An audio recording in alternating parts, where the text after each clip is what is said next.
তো এই পোস্টার কথা আশা করি সবার মনে আছে, কেউ ভুলে যাওনি। যারা অপু বিশ্বাস ভক্ত, যারা বুবলি ভক্ত, তারা অন্তত কেউ এই পোস্টার কথা বলোনি। তো যাই হোক, আমি বিয়েবাড়িতে এসেছি, যেহেতু আমরা কিছু খেতে পারবো না, কিন্তু বিয়েবাড়িতে এসে একটু আনন্দ তো করতে পারবো। বাচ্চাদের নিয়ে এসেছি যখন বিয়েবাড়িতে, তাই ওদেরকে নিয়ে একটু আনন্দ করতে এলাম। একটু ঘুরবো টুরবো, ঘুরে টুরে চলে যাব। তো যাই হোক, আমি বিয়ের ভিডিওগুলো তোমাদেরকে শেয়ার করছি, আর এখানে আজকে আমি আমার মনের কিছু কথা তোমাদেরকে শেয়ার করছি। আমি মন থেকে কথাগুলো শেয়ার করছি। ভিডিওটা স্কিপ না করে পুরোটা দেখবে, আর যদি আমার কথা একমত হও তাহলে আমাকে সুন্দর কমেন্ট করে তোমরা জানিয়ে দেবে। তো চলো, যে পোস্টটা তোমরা দেখলে সেই পোস্টটা আশা করি তোমরা সবাই দেখেছো। সবাই যেন পোস্টার সম্বন্ধে এই পোস্টটা তখনই শেয়ার করেছিল তার বুবলি ম্যাডাম আর তার দুই পকপকানি দিদি আর শাকিব খান, যেখানে লেখা ছিল ফ্যামিলি টাইম। যেহেতু তখন অপু বিশ্বাস শাকিব খানের ওয়াইফ ছিলেন, তো সে এই পোস্টটাকে দেখে তো স্বাভাবিক একজন স্ত্রীর মনে কি হতে পারে। তো সেই পোস্ট দেখে আজকে অপু বিশ্বাস বুবলি শাকিবের জীবনটা হচ্ছে এই অবস্থা। আজকে বুবলি ম্যাডামের এক পোস্টে আজকে অপু বিশ্বাস আর সাকিবের জীবনের এই পরিণতি। তো এটা আমরা সবাই জানি যে বুবলি অপু বিশ্বাসের পুরো জীবনটাকে কপি করে এসছে। সে সিনেমা জগতে ঢোকার আগেই সে অপু বিশ্বাসকে কপি করে এসছে। আর সব থেকে সে বুবলিকে তৈরি করেছে হচ্ছে তার পকপকানি দিদি, এক ডিভোর্সি মাল আছে তার। তারা তো সবকটা বোনই ডিভোর্সি। তো তার এক ডিভোর্সি মাল আছে, যে সব থেকে বড়ো দিদি, যে এখন বিদেশে থাকে। সে সেকেন্ড বিয়ে করে এখন বিদেশে থাকে। সে গান করতো আগে, বাংলাদেশে অনেক সিনেমায় গান করেছে। তো সেই দিদি আর কি অপু বিশ্বাসকে পুরো অপু বিশ্বাস না, বুবলিকে পুরো পাকাপোক্ত করে দিয়ে শাকিব খানের ঘাড়ে চাপিয়ে দিয়ে সে এখন বিদেশে সেকেন্ড বিয়ে করে সংসার করছে। তো আজকে বুবলি ম্যাডামের ওই পোস্টে আজকে শাকিব খান অপু বিশ্বাসের লাইফটার এই অবস্থা।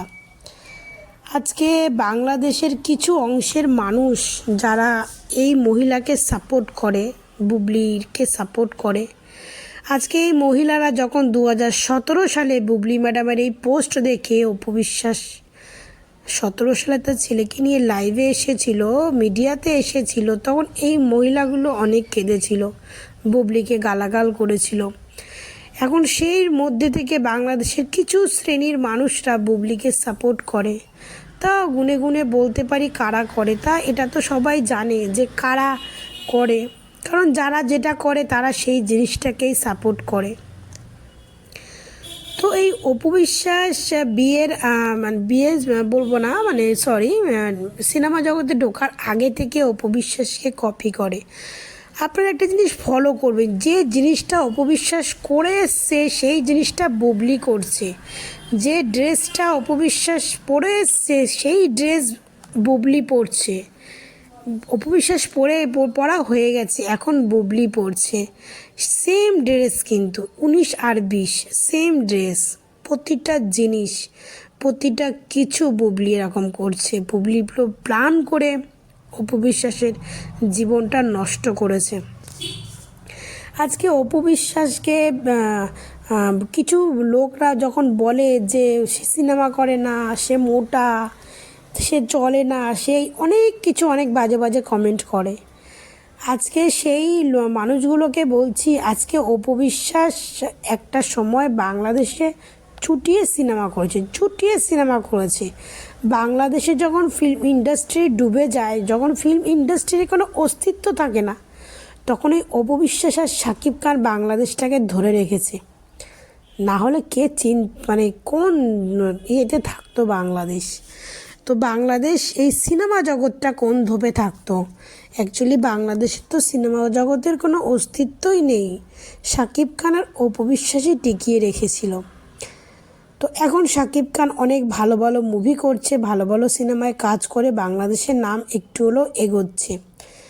তো সেইখানে দাঁড়িয়ে বুবলি ম্যাডাম ঢুকেছে, ভালো কথা, এক হাতে তালি বাজে না। এখানে বুবলি ম্যাডামের একার দোষ ছিল না, এখানে উভয় পক্ষে শাকিব খানেরও দোষ ছিল, কারণ শাকিব খানের চরিত্র ভালো না, এটা অতি বাস্তব কথা।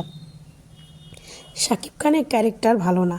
আর যেখানে শাকিব খান তার এত সুন্দর একটা ফুটফুটে বাচ্চা থাকতে অপু বিশ্বাসকে ডিভোর্স দিয়ে বুবলির মতো মহিলার সঙ্গে পরকীয়ায় জড়িত হতে পেরেছে, সেখানে তো বোঝাই যায় শাকিব খানের চরিত্র কতটা খারাপ। এত সুন্দর বাচ্চা দেখলে যে কোনো বাবা মাই মানে কি বলবো, যদি ডিভোর্স হয়ে যায় তারা আবার মিলে যাবে। আর সেখানে এত সুন্দর বাচ্চাকে তো দেখে শাকিব খান যখন ডিভোর্স দিয়ে দিয়েছে অপু বিশ্বাসকে, তো শাকিব খানের চরিত্র প্রচণ্ড খারাপ। আমি মনে করি অপু বিশ্বাসের সঙ্গে শাকিব খানের ডিভোর্স হয়ে খুব ভালো হয়েছে, কারণ শাকিব খান আমার এটা একান্তই আমার মানে আমার বক্তব্য যে অপু বিশ্বাসের নোকের যোগ্যতা শাকিব খানের নেই, কারণ শাকিব খান ওই কোয়ালিটির ছেলেই না। শাকিব খান একটা নোংরা মেন্টালিটির ছেলে, যে এতদিন অপু বিশ্বাসকে নিয়ে সংসার করেছে, বিয়ে করেছে। আর এই অপু বিশ্বাস শাকিব খানের কেরিয়ার বাঁচানোর জন্য তাদের বিয়ের লাইফটা পুরো লুকিয়ে রেখেছে, সব কিছু জেনে বুঝে সহ্য করেছে। আর সেই মেয়েটাকে ছেড়ে দিয়ে আবার এক পরকীয়া রানীকে বিয়ে করে সেখানেও একটা বাচ্চা পয়দা করে তাকেও ছেড়ে দিল, তাই না? তো অপু বিশ্বাস খারাপ তো জানতাম, তো তার কাছে কি বুবলিও খারাপ হয়ে গেল যে বুবলিওকেও ছেড়ে দিল? এখন তো অপু বিশ্বাস গেছে, বুবলি গেছে, তো এখন দেখি উনি পূজাচেরির প্রতি খুব আগ্রহী। যে কোনো ভিডিওতে পূজাচেরিকে দেখলেই যেন শাকিব খানের মনের মধ্যে যেন উথাল ফাথাল খেতে শুরু করে। তো যাই হোক, আমি আমার প্রিয় মানুষেরটার কথা বলি। তো অপু বিশ্বাসের পেছনে লেগেছে, আর এখন ইদানিং মহুয়া সুলতানাকেও দেখছি সে প্রত্যেকটা ভিডিওতে অপু বিশ্বাসকে নিয়ে অনেক বাজে বাজে কথা বলছে। তো সব কথার এক কথা, অপু বিশ্বাস কোনো কথায় কোনো রিয়্যাক্ট করছে না, কারণ অপু বিশ্বাস এদেরকে বুঝিয়ে দিচ্ছে যে এরা তার ঝাঁটের বালও না, আর এরা তার বালের লেভেলেও পড়ে না। এই জন্য এই সমস্ত মানুষদের নিয়ে অপু বিশ্বাস কখনো কথাই বলে না। এ সমস্ত বালছাল নিয়ে অপু বিশ্বাস কখনো কোনো উত্তর দেয় না। অপু বিশ্বাসী, এই জন্য আমার অপু বিশ্বাসকে বেশি ভালো লাগে। আর অপু বিশ্বাসের জীবনটা যে নষ্ট করেছে, সে শাকিব খান বলো বুবলি বলো, ওদের ভালো কোনো দিনও